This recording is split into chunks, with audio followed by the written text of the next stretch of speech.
Os olhos do Senhor repousam sobre os justos e os seus ouvidos estão abertos ao seu clamor. Salmos 34, verso 15. Os olhos do Senhor repousam sobre os justos. Sabe aquela coisa quando a gente é criança? Você vai numa festa, você é pequeno, você dá uma corrida longe dos pais, mas a gente sempre está olhando os pais. Já percebeu que as crianças fazem isso, mas estão sempre olhando onde estão os pais. E quando perdem os pais de vista, ficam meio apavorados. Ou apavoradas as crianças. Então, estão sempre olhando. Né? E quando elas veem que os pais estão olhando para elas ficam tranquilas. Eles estão me vendo. Às vezes nós pais dizemos, estou olhando você, vai brincando aí que eu estou olhando você. O celular às vezes dá uma roubada no tempo da gente, né? Dá atenção. Mas como é bacana quando a gente sente o olhar de alguém que a gente ama, não é? Quando eu namorei com a minha esposa, quer dizer, antes de namorar, eu ia na biblioteca para vê-la. Ela estudava faculdade de pedagogia, eu fazia teologia. Eu me sentava longe e ficava olhando. Às vezes quando ela olhava para mim, ficava aquele negócio de olhar para cá, para lá, a gente era amigo já. Mas esses olhares aí foram aumentando, não é? Era muito bom quando eu levantava assim, ela estava olhando para mim, aí ela disfarçava.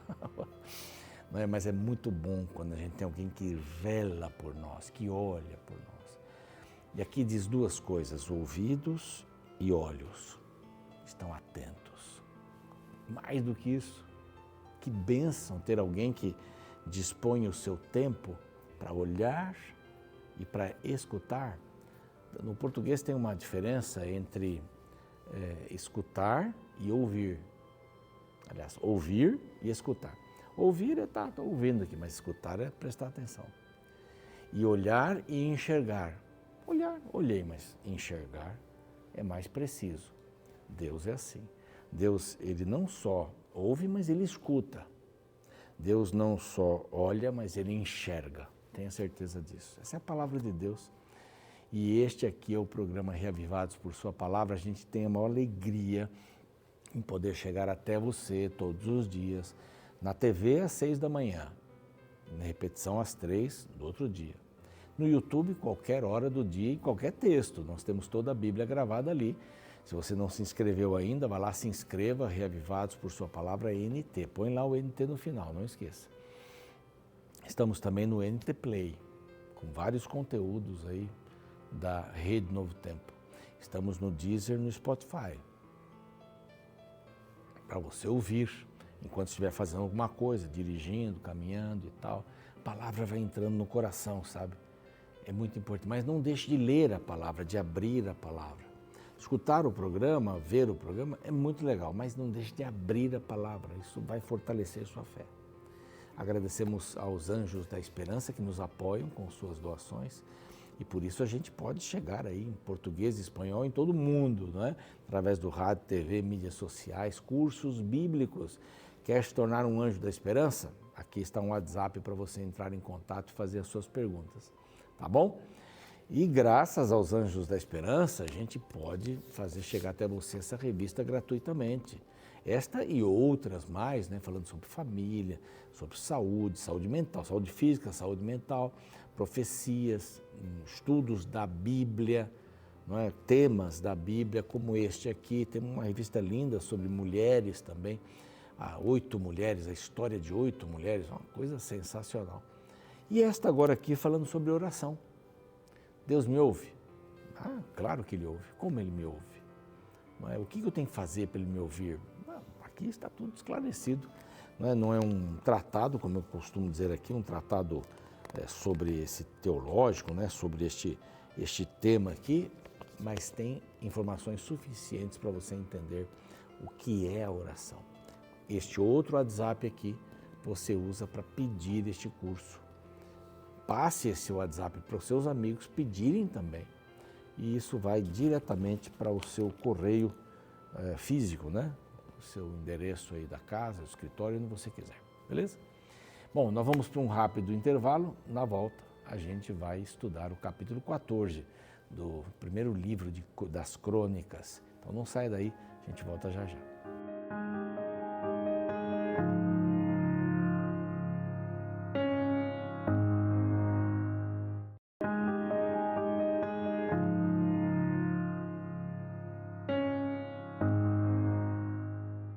rápido, já voltamos. No YouTube não tem esse intervalo, né? A gente só abertura, fechamento e a gente vai direto. Mas na TV a gente tem essas preciosas informações da sua TV Novo Tempo, tá bom? E já estamos de volta, estudando o capítulo 14. E eu dei o título assim, Alianças Políticas, para começar. Depois tem aqui os filhos de Davi, parece que é um pedaço que está meio fora de lugar, né? Mas está por aqui para a gente saber um pouco, vamos comentar isso também. E aí Davi derrota os filisteus cada vez mais. Os filisteus foram sempre uma pedrinha no sapato, uma pedrona, uma rocha no sapato do povo de Israel, nas sandálias, né, do povo de Israel. E Davi vem com o poder de Deus para resolver esse assunto. Volta e meia os filisteus estavam ali. Os filisteus foram a razão de Judá não se expandir para o litoral, porque eles ficavam numa tripinha assim, tipo o estado do Rio, do Espírito Santo, né? É um retângulo assim comprido. E eles estavam ali e não deixavam o povo passar por ali. Tinham que ir lá por cima, especialmente o povo de Judá aqui. Mas Judá teve, ou Israel teve essa bênção de vencer os filisteus. A ideia do livro de Crônicas, vou repetir sempre aqui, porque é importante, há pessoas que começam todos os dias com a gente. Mas o livro de Crônicas, ele tem um objetivo de traçar um caminho para o povo de Judá, que estava no cativeiro e agora tinha voltado para Jerusalém, para Judá, para cidades também ali ao entorno, mas especificamente para Jerusalém, para que eles entendessem a história, o passado, e para que eles pudessem entender o futuro também, ou projetar o futuro, ou enxergar a projeção do futuro que Deus fazia através dos escritos, dos ensinamentos e dos profetas também. Mas aqui, essa questão de ter vencido os filisteus, essa questão de ter derrotado os filisteus, aqui você primeiro vê assim, tem exército, tem isso, tem valente, tem aqueles outros, cada um tem lá um pouco, tem milhares aqui. Agora então Deus, através do cronista, vai dizendo assim, tudo isso vai ajudar Davi a vencer as batalhas que são do Senhor. Ele recebeu de Deus um suporte para as batalhas. E isso era muito importante. Ele vai dar uma escorregada aqui quando ele vai contar quantos soldados tem, para dizer assim, bom, nós podemos temos um grande exército e podemos então vencer a batalha, porque a batalha não era de Davi. Ele se esqueceu um pouquinho disso. Então você, eu também, que não nos esqueçamos de que as nossas batalhas são do Senhor. Você não está sozinho. Perdeu, está confuso, confusa.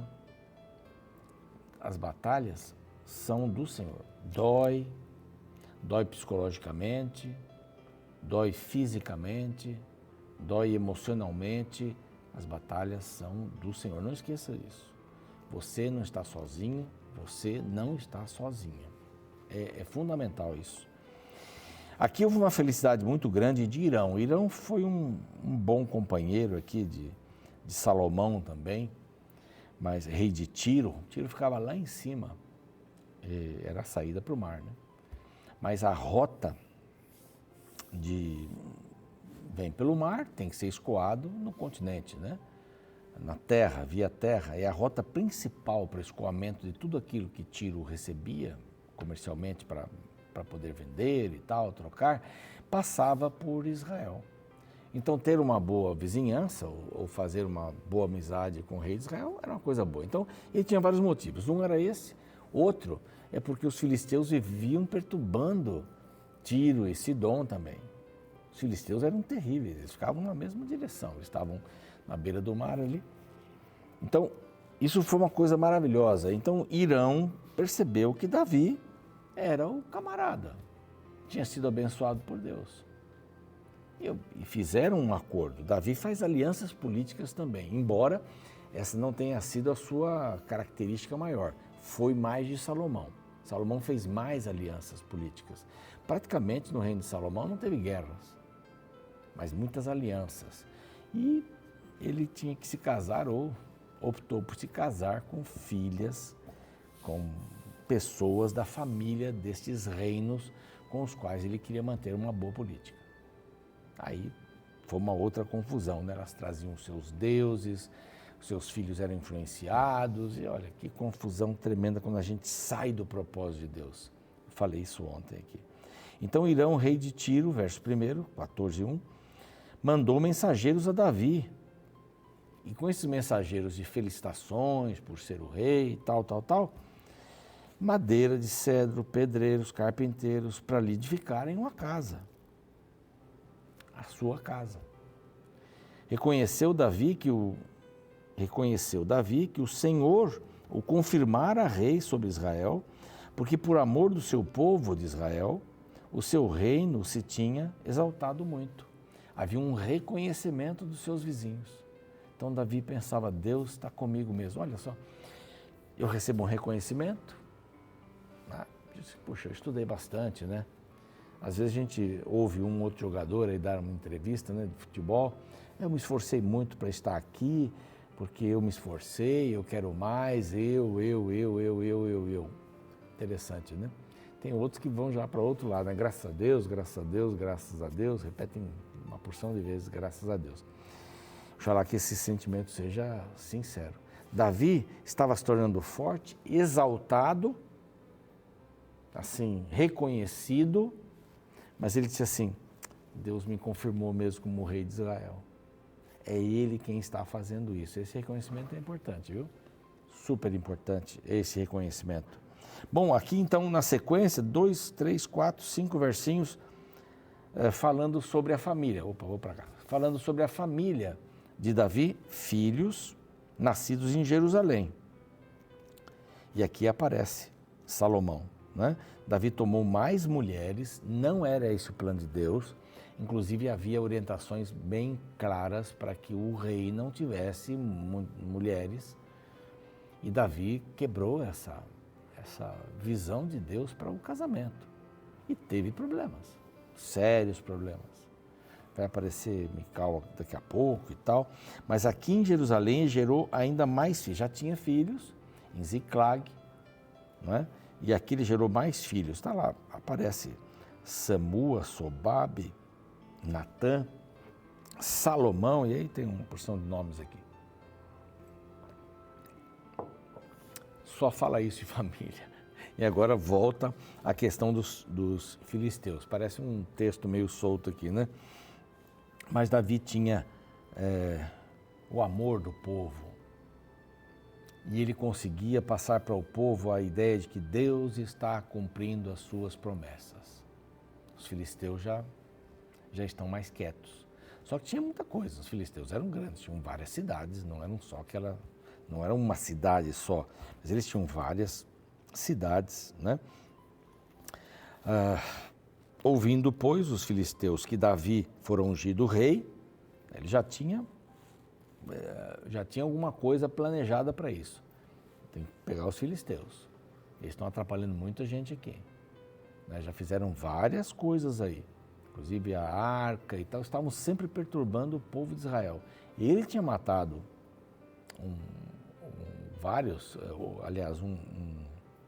um gigante, né? Filisteu. Ele tinha um nome entre os filisteus. Bom, ouvindo isso, que Davi tinha sido ungido, subiram todos para prender Davi.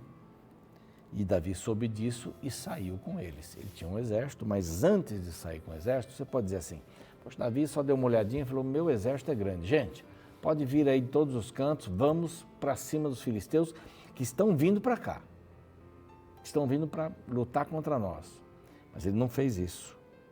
Olha o verso 10 o que diz. Davi consultou a Deus. E a sua pergunta era, subirei contra os filisteus? Entregar-mos-á nas suas mãos? Respondeu-lhe o Senhor, sobe, porque os entregarei nas suas mãos. Olha que coisa impressionante. Isso fazia o povo ficar mais apaixonado por Davi ainda. Tenho exército, tenho força, tenho estratégia. Senhor, me responde. Eu devo subir. Na força de quem Davi estava indo? Na força de quem? De Deus. Você pode ter todos os predicados do mundo. Ser bonito ou bonita, né? Ter um corpo escultural. Não é? Você pode... Mas a escolha de alguém para você se casar tem que ser do Senhor. Você não vai ficar com braços cruzados assim, alguém vai aparecer por aqui, né? Que nem uma garota, a lenda conta, né? Que uma garota comprou uma calça e dizia, Senhor, enche essas calças, eu preciso de um rapaz para o casamento. A pessoa tem que sair, ter amigos, e Deus vai dirigindo a vida. Sem dúvida nenhuma, Deus vai dirigindo. Aqui, um momento difícil de Israel, mas eu tenho exército, é só ir. Não, não é só ir. Para Davi, ele tinha que consultar o Senhor. Mas eu tenho dinheiro, eu vou fazer tal viagem, eu vou comprar tal casa, eu vou trocar o carro, eu tenho dinheiro. Pergunta para o Senhor. Pergunta o que Ele quer que você faça. Você vai ter uma resposta digna, porque o Senhor vai dizer para você. Aqui ele diz assim, pode subir. Nesse mesmo capítulo, nós vamos encontrar 2 tipos de respostas de Deus sobre o pedido de Davi para sair para uma guerra. Então, sobe, vai dar tudo certo. Subiu Davi e ali os derrotou. E Deus, por intermédio, rompeu as fileiras inimigas como quem rompe águas. Não é? Foi fácil, porque Deus rompe as fileiras. Por isso mudou o nome lá do local e tal. Ali deixaram os seus deuses e ordenou Davi que se queimassem aqueles deuses. Os filisteus levavam os seus deuses para dar proteção na batalha. E adiantou? Não. Eles usavam seus deuses como amuletos. Aí então vem, né, essa questão de pendurar no pescoço, colocar aqui na mão, colocar em alguma parte do corpo para ter uma proteção de um deus. Isso começa por aí, né? É mais antigo que isso, é lógico, mas amuletos, né? A gente tem amuletos. Sabe o que às vezes acontece? Você abrir a Bíblia no Salmo 91 e deixar aberta em casa, tá ali para me proteger. Não é? Textos como cairão vários do teu lado, mas você não vai ser atingido. A Bíblia fica aberta nisso para eu ser protegido. A Bíblia não é um amuleto. A Bíblia não é para ficar aberta no Salmo 91. Ou seja, qual salmo for. A Bíblia é para ser comida, ela tem que fazer parte do seu corpo. O alimento, os nutrientes, tem que estar no seu corpo, na sua mente, aqui no caso, né? Estou fazendo um paralelo, lógico. É esse o objetivo da palavra de Deus, tem que estar dentro de você. Ok, Davi pega esses deuses todos e queima esses deuses, não valem nada. De novo, ele percebeu que os filisteus não estavam muito contentes, eles estavam se preparando para a guerra de novo. Lá em 2 Samuel, capítulo 5, vem contando um pouco mais essa história, né? Desdobrando. Mas de novo Davi consultou a Deus e esse lhe respondeu, não subirás. A primeira vez ele diz aqui, pode subir. A segunda vez ele diz, não subirás, porque a estratégia mudou. Deus pode ter outras maneiras de responder a sua pergunta. E aí diz assim, você não vai subir, mas vai rodeá-los por trás deles e atacá-los. E há de ser que ouvindo tu um estrondo de marcha pelas copas das amoreiras, que é da mata, então pode sair a peleja. Porque Deus saiu adiante de ti a ferir o exército dos filisteus. De quem é a vitória? Do Senhor. De quem é a batalha? Também do Senhor. Fez Davi como Deus lhe ordenara. São frases que eu gosto muito aqui, né? Eu vou pontuando. Fez o que Deus ordenou. Deu certo? Deu certo, porque Deus foi à frente. Assim se espalhou o nome de Davi, diz aqui no verso 17, é o último verso do capítulo, por todas aquelas terras, pois o Senhor o fez temível a todas aquelas gentes. De quem é a batalha? Do Senhor. De quem é a guerra? É do Senhor. De quem é a vitória? É do Senhor. siga nesse caminho. Não importa qual tipo de batalha você esteja enfrentando agora, ponha Deus à frente. Vamos orar. Senhor Deus, abençoe a cada um daqueles que estão nos vendo, ouvindo, que tenham a certeza absoluta que o Senhor deseja lutar as batalhas, as nossas batalhas por nós. O Senhor deseja nos orientar através da Tua palavra e que possamos ser humildes e que possamos Te buscar de todo o coração para que o Senhor nos dê a vitória e para que reconheçamos que esta vitória é do Senhor. Às vezes, a vitória não é aquilo que nós pensávamos que era, mas lá na frente a gente poderá entender tudo e melhor. Então dá-nos confiança, fé nas Tuas promessas e certeza da Tua guia em nome de Jesus. Amém. O programa segue, a gente fica por aqui. Amanhã temos o próximo capítulo, que é o 15. Espero você. Quando era adolescente, conheci um professor de artes marciais muito dedicado. Ele treinava seu filho mais velho com o objetivo de torná-lo um campeão. Porém, o menino não era disciplinado e por isso não conseguia evoluir. Sempre que participava de um campeonato, ele era eliminado nos primeiros rounds. Certa vez ouvi seu pai decepcionado apontando a razão para tantas derrotas. "Você não me ouve", disse o pai ao menino. "Eu sou o professor e você é o aluno. Se você não seguir minhas ordens, você nunca será um campeão. Você tem que deixar ser ensinado." Até hoje reflito naquela frase e penso em como muitas vezes não gostamos de ser ensinados. Porém, a verdade é que nunca saberemos tudo e sempre haverá alguém que sabe mais do que nós. Na vida espiritual, esta regra é de ouro. Deus é nosso mestre e nós devemos ser alunos obedientes. Veja como o capítulo 14 de 1 Crônicas nos mostra que Davi foi um grande aluno aos pés de seu professor divino. O contexto trata do ataque que os filisteus fizeram a Davi logo após ele ter assumido o trono de Israel. Ao saber que seus inimigos estavam reunidos no Vale dos Refaíns, Davi buscou a Deus e perguntou se deveria atacar ou não. Deus o autorizou e ele foi vitorioso. Logo em seguida, os filisteus planejaram um outro ataque. Davi novamente consultou a Deus e recebeu uma resposta de que não deveria atacar o exército inimigo. Antes, eles deveriam os rodear para fazer um ataque surpresa. Davi seguiu estritamente as ordens de Deus e novamente saiu vitorioso. O final do capítulo ressalta como Davi era obediente às ordens recebidas de Deus. A partir do verso 16 lemos: "Fez Davi como Deus lhe ordenara, e feriu o exército dos filisteus desde Gibeão até Gezer.